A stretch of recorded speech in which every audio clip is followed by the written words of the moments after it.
एक अतिशय धक्कादायक घटना घडलेली आहे। नवविवाहितेचा पतीनं ओढणीनं गळा आवळून खून केलाय। ही धक्कादायक घटना गुरुवारी 20 तारखेला रात्री घडली आहे। प्रतीक्षा जयदीप यादव वय 21 राहणार ओम साई सोसायटी देहू आळंदी रोड देहूगाव असं या विवाहितेचं नाव आहे। या प्रकरणी संशयित आरोपी पती जयदीप अर्जुन यादव याला देहू रोड पोलिसांनी अटक केलेली आहे। काय आहे संपूर्ण प्रकरण पाहूयात। त्याआधी तुम्ही HPN मराठी न्यूज चॅनल पहिल्यांदाच पाहत असाल आणि अजूनही चॅनलला सबस्क्राइब केलं नसेल तर नक्की सबस्क्राइब करा आणि बेल आयकॉनवर क्लिक करून नोटिफिकेशन्स मिळवा, जेणेकरून आमचे अपडेट्स लवकरात लवकर तुमच्यापर्यंत पोहोचतील।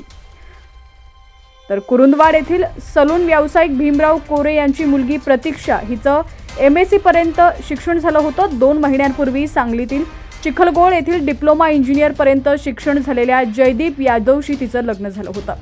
जयदीप हा पुणे इथं नोकरीला होता। 8 दिवसांपूर्वी पत्नी प्रतीक्षाला पुण्यात घेऊन गेला। त्यानंतर गुरुवारी रात्री जयदीप हा प्रतीक्षाला तो राहत असलेल्या देहगाव येथील गाथा मंदिरामागील इंद्रायणी नदीच्या घाटावर फिरायला म्हणून घेऊन गेला।